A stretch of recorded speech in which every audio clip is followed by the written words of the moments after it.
Hello, and welcome to another episode of Know Your Neighbor, Crowsdale's very own original talk show.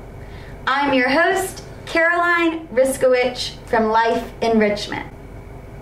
We believe that every single person has a story, one worth telling and one worth hearing. That's why we started this talk show here at Crowsdale. Every single resident has a rich history that led up to the person they are today. I am so excited to welcome today's guest, my friend, Sweet Sue. I first met Sue, and I think maybe my first week at Crowsdale, when Denise gave us the job of delivering bingo prizes to that week's winners. I think Denise was kind of giving us an initiation of sorts, knowing that we would have to push that cart with all the prizes and find the right room numbers in this extremely confusing building. But we made a lot of memories. And one of them was meeting the woman who introduced herself as Sweet Sue. As I've gotten to become friends with Sue, whether she wins bingo or not, she has made my time here at Crowsdale so much more fun. She always makes me laugh. She makes me have a great time. And I know that others who love Sue would say the same thing. She is a ray of light in this community. Her laughter brings joy to anyone around, and she's simply one of my favorite people. And I'm so glad that she agreed to come do this chat with me. So, Sue, welcome. I'm so glad you're here. Thank you. I'm glad to be here. And like you said before we started recording, our only goal for this interview is to have fun. That's right, exactly. And I've never been with you when we did not have fun, so I think we're in good hands. We are. So let's get started. Okay. I've asked the same question in all of these interviews to start off, and I want to ask you, simply, how are you doing, Sue? How am I doing? Yeah, how are you doing? I'm happy clappy. I'm doing very well. I think, the pandemic has simply given me more time to do my projects and fulfill my purpose in life, so I've enjoyed it. What kind of projects have you been working on during the pandemic? Well, I've been working on a picture project where my caregiver and I are trying to do a little book for each one of my children, grandchildren, and great-grandchildren, so that would be 12 books. And so that means we've been going through the pictures and discarding every one that makes me look ugly or too child. And we have only the ones that are very flattering of course. And make me look very, very good. Yes. And then we get those down, and we're down to the place now where we're trying to rearrange the room so we could lay them all out. We also had a really good time going through what I wanted to do as far as my last will and testament. I wrote my own obituary and did all these things that would save my daughter some time. And then I have other projects which are we're always trying to do something that will make our neighbors and so forth feel a little better. And Poppy's a wonderful cook, and so is my other caregiver. So we make little things on occasion and take them around, little craft project or little candies or little things like that. You are a ray of sunshine. Even just listening to the projects you've been working on during the pandemic, they're all about making other people feel good. I think that's amazing. Have you always been this way, Sue, where you're kind of spreading joy and light and happiness? Were you like that as a kid? Well, I think that the family that I was born into was like that. My mother and dad taught us a hymn, and it was called Others. And she never allowed us to argue around them. There were three of us. We had to harmonize all the time, which meant I had to learn alto. My brother was a baritone and my sister soprano. So we would have to do the dishes. We'd have to set the table, wash the dishes, dry the dishes, put them away. And during that whole time, my family, my mom and dad, who were performance-oriented, and they were musicians. And I think the goal of our family was to be in our performances, and what some people think we were showing off, I guess, but we were trained to be Barnabases and those, to encourage others and have fun while we were doing it. I kind of got tickled at my daughter one day, and she said that she was just trying to ask God. She said, well, what was my mother like when she was a little girl? You can imagine. And she said God gave her a picture of this little girl who just wanted to have fun. Going through life sort of seeking out how to connect with others. And a lot of time, I think, doing that through humor and laughter is a great way to connect with people. Yeah. And I love seeing all the ways that you bring joy to others, and you've certainly brought a lot of joy to me. When you had your own family, I'm skipping ahead a little bit, was it a similar atmosphere with your kids? Did you make them sing while they did the dishes? Well, no, I kind of didn't do that because I was very, very busy in Alaska. Yeah. And I taught band and I taught chorus, and I taught both elementary and secondary. And they also had me do a course at the university, for teaching chorus. And I had the majorettes, and I had so many different classes. Right. Like in Wrangell, I taught, this is a big laugh, I taught the natives how to bead, which means they sat there, these little girls, who had been taught beading from the time they could hold a needle, and I hardly knew what beading was, and I would sit there and say, oh, you're doing such a good job. You were teaching them? Yeah, I was teaching them. And they would roll their eyes, and I would say, oh, you're doing such a good job. That's wonderful. Well, you mentioned Alaska, and I want to get to that in a minute. So you mentioned growing up as a middle child. Oh, yes. And I am also a middle child, and I think that comes with a certain assumption or reputation of being maybe independent, outgoing. And I think those things are definitely accurate in describing you. Do you think being that middle child of three shaped you in terms of your personality, or what do you think made you the way you are? Well, you would not believe this, but when I was a middle child, I was highly intimidated by both of my siblings. My brother was extremely intelligent, and my sister was adorable. And everybody would come up and they'd say, oh, Jim, you just are so talented. And, oh, Judy, you're so a darling. Oh, and you are, what is your name? I can't believe that. I mean, it's truly, I was intimidated. I was so shy that in the 6th grade, my mom and dad decided that they would give me acting lessons to bring me out of my shell because I was just so shy. I think that's actually really incredible, is that you did kind of make a 180 from being the shy middle kid who felt intimidated to then owning your own individuality and personality and shining like the bright star that you're meant to be. And all because of some acting lessons. Were you, I have to imagine when you started out and your parents made you go to those acting lessons to overcome your shyness. And dancing lessons. Were you horrified by that, or did you agree? Did they have to force you into those classes? No, they had to force me, and they had to force me in the swimming lessons and all the things that became so important in my life.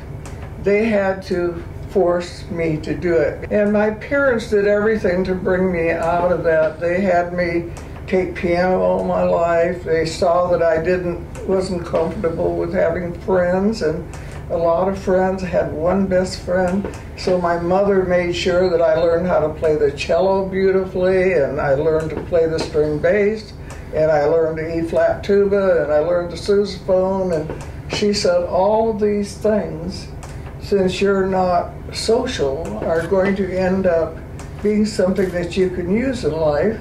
She was very smart because my daughter was born partially club-footed, and I needed to work to pay the hospital bills that we couldn't have done by insurance. And I was able to use all of those skills by being the first woman band director in the state of, actually the territory of Alaska. So it was, you know, God always knows, doesn't he? Yes, he has a plan, a bigger plan than we could ever imagine. Yeah, I just didn't realize that that was going to be the foundation. My parents thought, because I was so shy and not really social, that they were helping me by keeping me busy and, right, you know, having something to look forward to.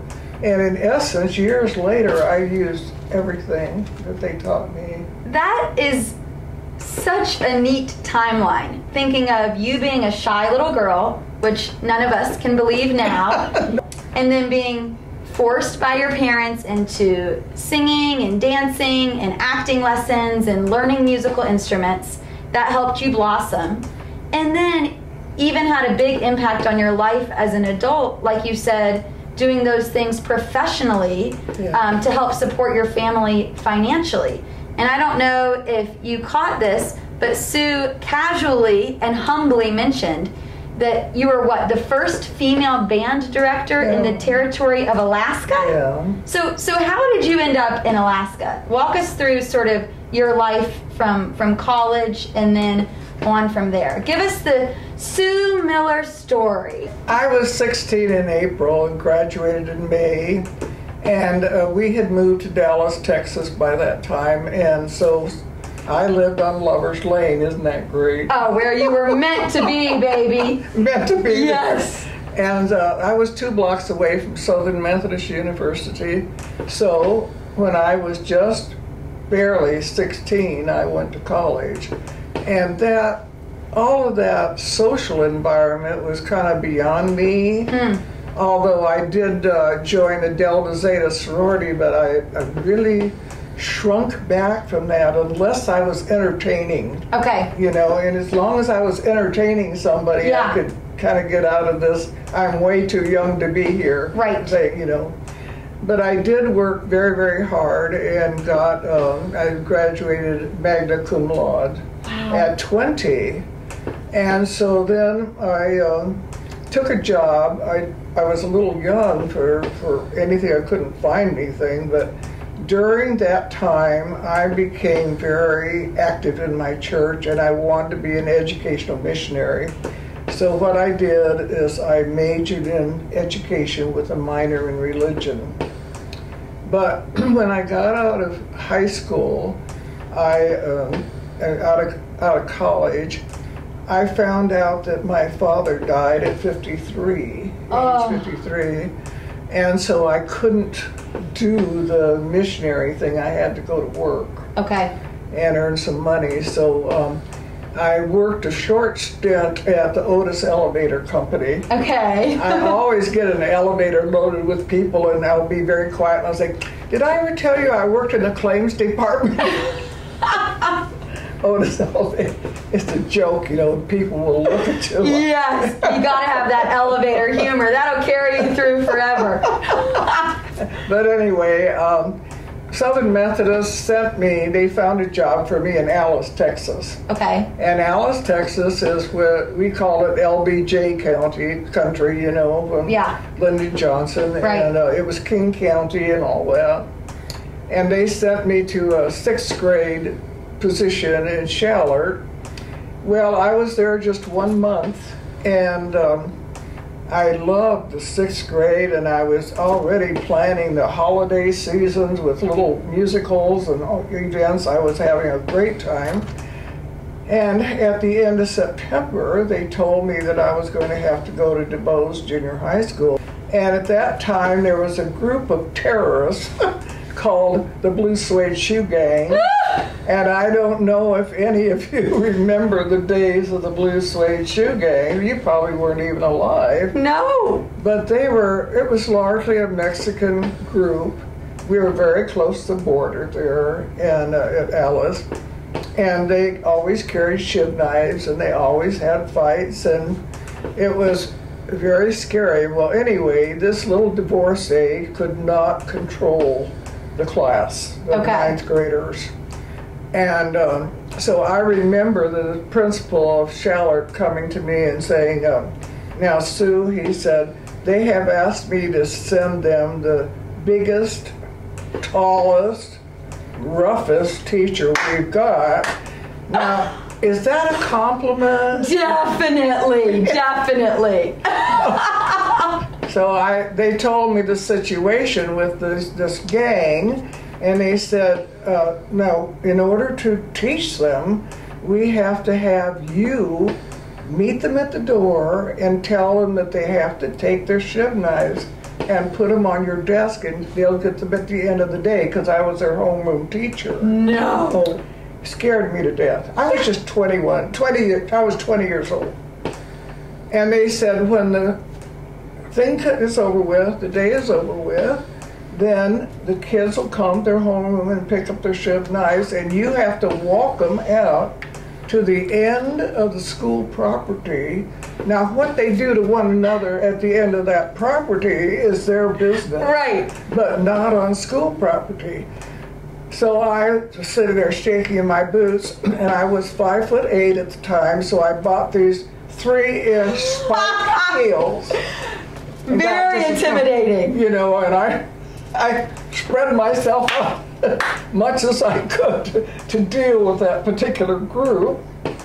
And so it was a very interesting situation, but when I first walked into the teacher's room, I looked around, being 20, and I thought, oh my gosh, there's nothing but white heads here. They're all old people. I don't see anybody to have any fun with. Hey, old people are fun, okay? Remember our audience here. Well, I was 20 at the time, and, you know, I looked at them and I thought, this is terrible. But as I turned, here was a really handsome looking young man. Ooh. So that kind of caught my eye, and I looked around and I thought, I don't want to sit down and visit with these old women, and it would be too forward of me to go talk to this handsome young man. So, oh, there's a dart game up there. I'll just go up and play darts. No. So I walked up there and I picked up the darts, and I saw out of the corner of my eye this handsome young man. He comes up and he says, oh, would you like to play a game of darts? And I said, I'd love to. And he said, well, what would you like to wager? And I said, 99 and 99 100th years of your life. I don't know why I said that. No, you did not. I did. It just came flopping out of my mouth like a fish. You know, I couldn't believe that I said that. Well, he just roared with laughter, and of course he won the game. He was very good, but by then I was so shaken up I couldn't have won the game if I tried to. I was so upset with myself, you know. And so anyway, that we met October the 16th was my first day at that junior high school. I was hired to teach civics and social studies. And so the November the 17th, I called my mother in Dallas, Texas, and I said, I've met this very handsome man, and I can't get him to date me a whole lot, so I want you, he's from Arkansas, so I want you to get us tickets on the 50-yard line, because she had some real, you know, muscle. So anyway, she did, and I invited this young man up to stay with my mother, and myself, and he sat there in the middle of the SMU, you know, all my sorority sisters, the Delta Zeta sisters and everything. And here was this man from Arkansas, and it was an Arkansas-Texas game. Oh. And we were right on the 50-yard line, which was wonderful, surrounded by all these Southern Methodist people. And all of a sudden, this handsome young man that I was bragging about was going, "Soo-wee! Soo-wee!" which is the home call. No! Cheering for the other team. Cheering for the other team. How dare he? In the middle of the... No. Anyway, we had a lot of fun about that. You didn't kick him out of the game? Sue! But my Delta Zeta sisters were not too happy. I'm sure. If he hadn't been 6'3 3/4" and just as handsome as he could be, they might have kicked him out. That's right. They wouldn't have been so understanding. Yeah, they were much more understanding because he was so handsome. But anyway, that was a fun thing, and so we met October 16th. We went to the 50-yard line, Dallas Cowboy and Arkansas Razor team on the 17th, and we were married on December 17th. All in the same year. All the same year. So that's a 3-month span. And how long were y'all married? We were married 44 and a half years before he passed in 1999. Wow, and it all started with a game of darts. Little did he know he hit the bullseye of your heart, and then 4 decades of marriage. That's incredible. Yeah. So y'all were married, and then what happened? I know, like we said, you ended up in Alaska. How did that happen? His uncle was a good Baptist, and he started, he and his wife, a church, the First Baptist Church in Juneau, Alaska. Wow. And they were also a singing family and sang all over Alaska. So anyway, when he asked me to marry him, it was a conditional marriage proposal, and he said to me, Sue, he said, I just adore you. He said, you're so charming, we're so much fun, but if you marry me, we're going to go to Alaska. Okay. As he said, I have this dream. And he said, you'll be so far away from home, we won't be able to afford to have you fly back and forth. Okay. So he said, you're going to have to make up your mind that you want to be with me and you'll stay with me, and I won't have a complaining woman, you know, wanting to come home. So I looked at him and I thought, man, I have never dated anybody as handsome as you are, honey. Where's Alaska? Do they still have igloos? Or, well, I'm coming, you betcha. You had no idea what to expect. No. Well, what was it like when you got there? Well, it was beautiful. It was just absolutely gorgeous. We were sent by the BIA, the Bureau of Indian Affairs, to go to Wrangell, which was, it's interesting. I have to tell you the story because it's so funny. I still can't think about it. But we had to take a civil service exam in order to go to Alaska because we were going to work for the federal government and the BIA. And one of the items on the test just blew me away. I had to be able to lift 80 pounds. What? Now, why would a teacher have to lift 80 pounds? I had all kinds of visions in my head, like, is a bear going to come? Right. You know, or why am I lifting 80 pounds? But anyway, that was on the civil service. And could you do it? I did. I bet you raised that 80 pounds over your head. So you were going over there and you were going to teach. Yeah, and so we went to Wrangell Institute, which was a boarding house, and they brought students from all over the territory of Alaska. And now they don't do that anymore because after it became a state, the parents wanted their children closer to home, so they built little mini schools. But when I went up there as a territory, the children to get education had to come from all over the territory to a local boarding house. And so they assigned me, BIA, the non-speaking Eskimos, Tlingit Indians, Athabasca Indians, I mean, all the tribes. So I thought, they said, well, very few of these children know any English. So the first day, oh, this is where I had to teach beading, because you taught all day, and then afterwards I had a ukulele class because I knew music, and I had to teach beading, and I had a chanting. They called it choir, but they didn't know English, so we kind of chanted and la la la along for a while till they could get through. And so every night after school, I had to be able to teach something extra. Wow. A club. But anyway, one thing that was so interesting is I thought, well, now what am I going to do with all these children that don't remember? I was just 21. Oh. And so I thought, well, I'll draw a ball, and I'll draw all the things that they're going to use in the room on the chalkboard, and I will print the name under it, and then I'll show them. We'll demonstrate for PE, we'll bounce the ball and pass the ball, that kind of thing. Well, in the classroom, they had a bathroom. So I thought, oh, I had been told about the honey pots, that they have up north, so that they just save all of the excrement, all year, and they call them honey pots. Oh. So they don't have real bathrooms. Okay. And so I drew a very terrible picture of a toilet and a flusher, and I wasn't an artist, I was a musician, and an arrow, for the flusher part. I remember that really well, and I lined the kids up to show them about this toilet where they needed to go. Well, they'd never seen one. And they lined up, and then they tried to squish me in there, I was practically sitting on the thing.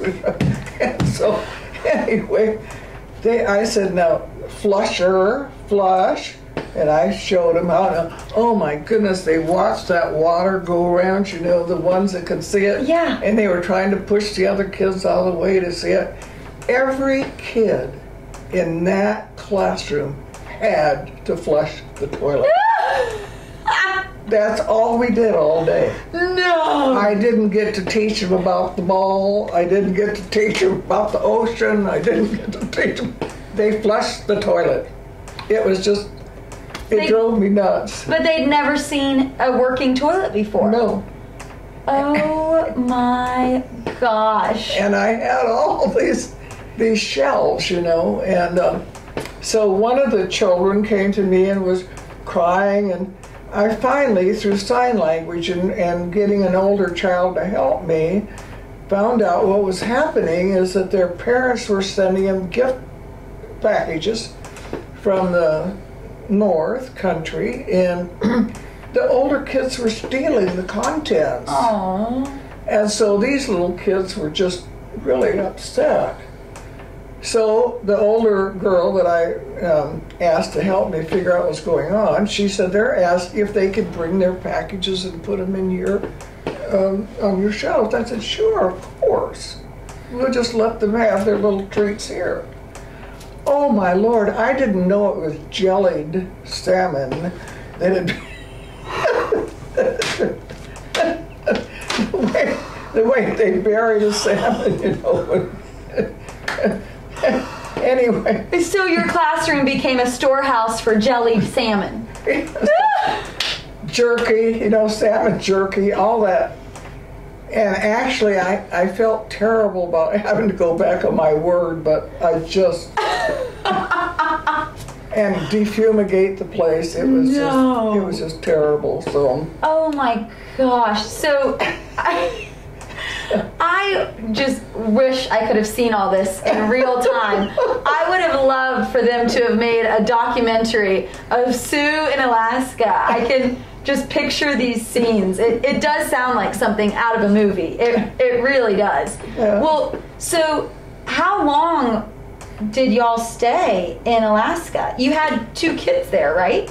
I stayed there 51 years.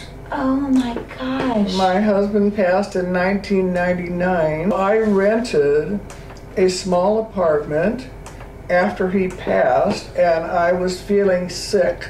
So I went to the doctor, and the doctor said, well, I think you have heart trouble.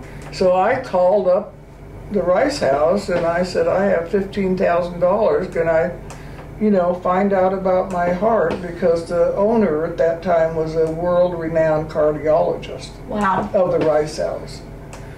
And he said, well, we'll put you at the Millennium, and that amount of money, you can stay here 9 weeks at that time. So I stayed at the Millennium Hotel, and I lost 36 pounds. I told the little Millennium driver, I said, I understand you have a nursing home here. Would you take me over there? And so I met Carol Roycroft, and she took me on this visit, and I said, oh, this just reminds me of this area around Lover's Lane. This is where I need to be. Yes. So that's how I got here. And I am so glad that you are here. And 8 months later, I had to have open heart surgery.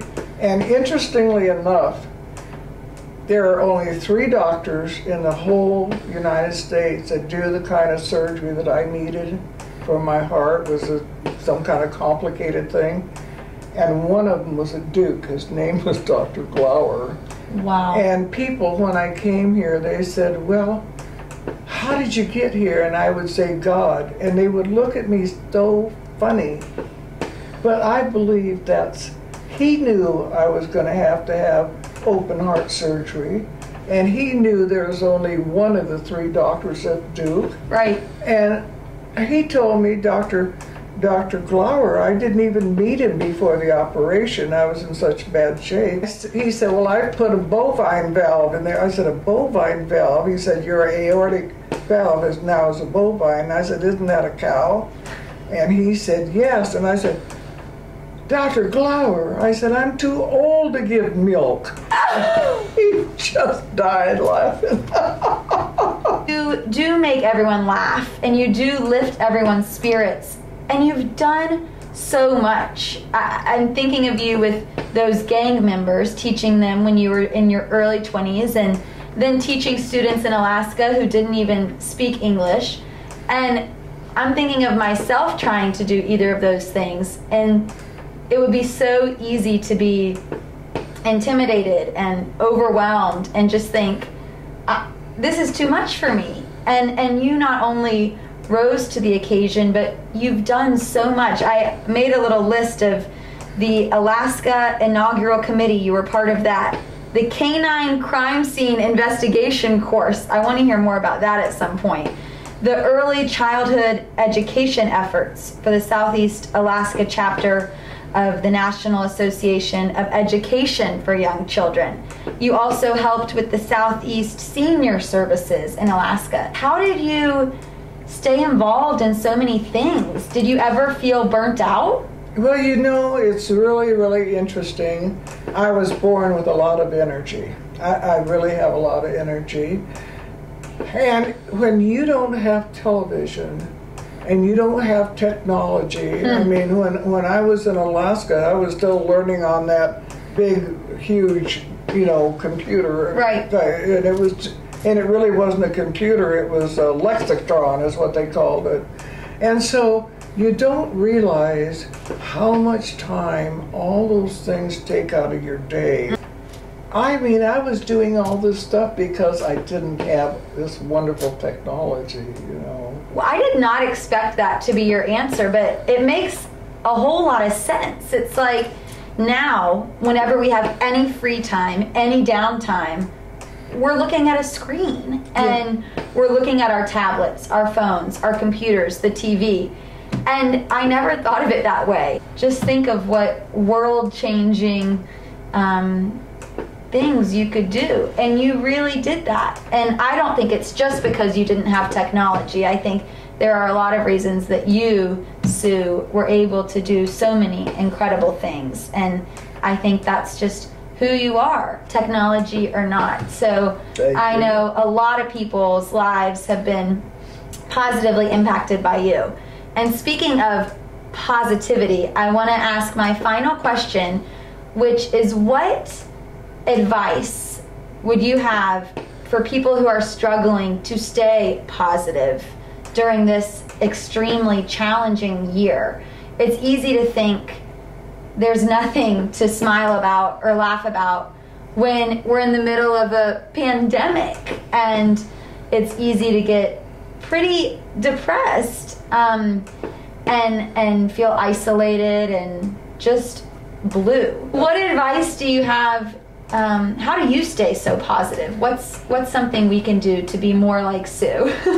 Well, I'll tell you what, I would like to do a disclaimer first, is that I have a little saying, and that is that I don't have time for the haters. I'm not going to hate back. And what I do instead is I pray for them. And I said, I love people, you love me, and I respond to that.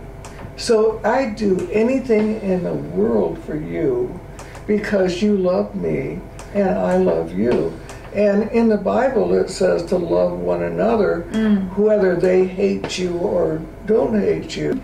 I think that everybody, regardless of what you have left, like I can't hear, I'm legally blind in my left eye, I'm 90% deaf with my hearing aids, I have arthritis and an 8.5 by 11 inch thing of things that are wrong with me. But I don't look at it like that. Dr. Charles Stanley said, it doesn't matter if you are so ill that all you can do in your older age is lie in a hospital bed. You can pray. If I were strapped in bed and I couldn't hear or see, I could still, no one could take away my ability to pray for you or anybody that asks me. And I think the Lord has made me a prayer warrior. I would say to all of you that are here and you're older, you're not dead yet. There is so much that your mind can do. And I would just suggest to all of you, take that hymn that my parents taught me, Others, and think about yourself and how you can contribute to other people in this community, even if you're lying in bed and can do nothing else. I love that. It's such a good reminder that the more we do for others boosts our own feelings as well. And looking at others and what they need makes us feel good. I just love talking to you and hearing your stories and learning from you. You are such an example to me, and I hope to be half as fun as you are when I'm your age. And I think your words of wisdom that we're not dead yet, everyone needs to hear that, of every age. And I think there's a lot of life left to live, and there's a lot of life bursting forth from you, Sue. Thank you. So I appreciate you. I would like to add a thank you. I want to thank all the Life Enrichment Group and everybody that does the movies and the exercise programs and keeping us the communication, and all of the people who have come to me in their hazmat suits and all of those things, because we have a community that really cares about us, and regardless of the state. So I want to end that with a big thank you to all of you so much, and you especially, Caroline. I told her to say that. That's right. Well, thank you, Sue. It takes a village, and I just feel so grateful to have you in my Crowsdale family, and all of you watching. Thank you for tuning in. New episodes air every Wednesday and replay on the weekends. Thank you so much for tuning in, and we'll see you next time on Know Your Neighbor.